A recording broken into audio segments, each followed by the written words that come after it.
নমস্কার বন্ধুরা, IND news Bangla চ্যানেলে আপনাদের আবারও স্বাগত। কৃষক বন্ধু প্রকল্পে আপনাদের ব্যাংকের অ্যাকাউন্টে ধীরে ধীরে কিন্তু 2024 সালের প্রথম কিস্তি অর্থাৎ খরিফ মৌসুমের টাকা কিন্তু আপনাদের ব্যাংকের অ্যাকাউন্টে ঢুকতে শুরু করে দিয়েছে। তো আপনাদের মধ্যে অনেক কৃষকদের ব্যাংকের অ্যাকাউন্টে টাকাটি ক্রেডিট হয়েছে, আবার অনেক জেলার কৃষকদের অ্যাকাউন্টে এখনো পর্যন্ত টাকাটি ক্রেডিট হয়নি। যদিও বা আমাদের সরকারের তরফ থেকে একটি ছোট্ট নোটিশ আকারে জানিয়ে দেওয়া হয়েছিল কৃষক বন্ধু প্রকল্পের খরিফ মৌসুমের টাকা 20 তারিখের মধ্যে অর্থাৎ আজকের মধ্যেই কিন্তু প্রায় সমস্ত কৃষকদের অ্যাকাউন্টে কৃষক বন্ধু প্রকল্পের টাকাটি ক্রেডিট হয়ে যাবে। তো রীতিমতো সেই কথা মতোই কিন্তু কাজও হয়েছে।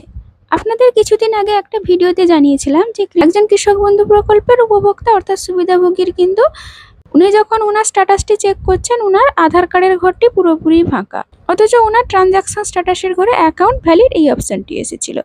তো ওই কৃষক বন্ধুর এখনো পর্যন্ত কৃষক বন্ধু প্রকল্পের টাকাটি ক্রেডিট হয়েছে কি হয়নি। তাছাড়া আপনাদেরও মধ্যে যদি কারোর এই রকম ভাবে সমস্যা থেকে থাকে আপনাদের ব্যাংকের অ্যাকাউন্টে টাকাটি ক্রেডিট হয়েছে কিনা অবশ্যই কমেন্ট করে জানাবেন। তাই বন্ধুরা, ভিডিওটি শুরু করার আগে অবশ্যই বলবো ভিডিওটি যদি ভালো লাগে একটি ছোট্ট লাইক দিয়ে বন্ধু বান্ধবদের মধ্যে শেয়ার করতে ভুলবেন না।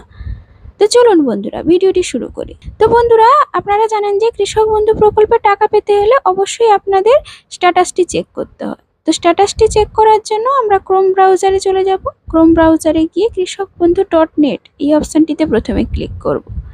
তো ক্লিক করার পরে কৃষক বন্ধু বলে একটি এই অপশনটি আসবে, তার নিচের দিকে স্ক্রল ডাউন করলে নথিভুক্ত কৃষকের তথ্য বলে একটি অপশন আসে। তো এই নথিভুক্ত কৃষকের তথ্য অপশনটিতে ক্লিক করার পরে দেখবেন আর একটি নতুন পেজে নিয়ে যাবে। তো এখানে এলে সিলেক্ট অপশন বলে একটি ঘর আসছে, এখানে আপনাদের যে কোনো একটি আইডি বসাবো। তো যেহেতু এর আগেই দেখিয়েছিলাম এই কৃষক বন্ধুর আধার কার্ডের সমস্যা আছে, ওই জন্য কিন্তু আমি যে কোনো আইডি একটা চুজ করব। অর্থাৎ এই কৃষক বন্ধুর কিন্তু আমি ভোটার কার্ড দিয়ে চেক করব, তাই ঘরে আইডিটা বসিয়ে দিলাম। তারপরে কিন্তু আই এম নট এ রোবটের এই চেকবক্সে ক্লিক করার পরে সার্চ অপশনে ক্লিক করলাম। তো দেখতেই পেলেন বন্ধুরা ওনার কিন্তু স্ট্যাটাসটি পুরোপুরি ওপেন হয়ে গেল।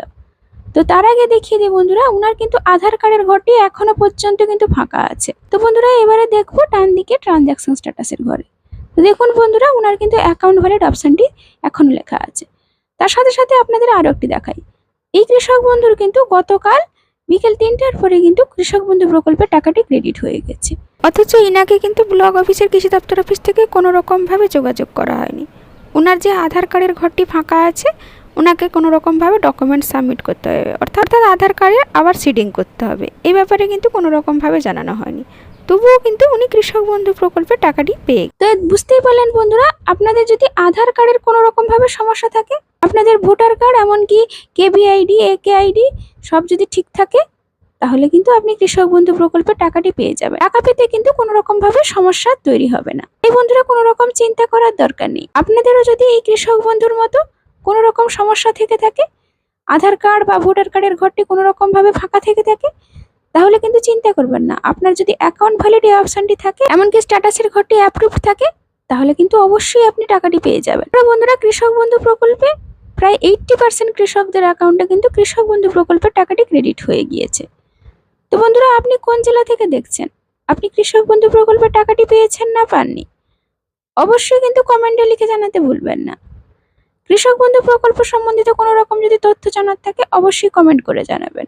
আজকের ভিডিওটি এই পর্যন্ত, ধন্যবাদ।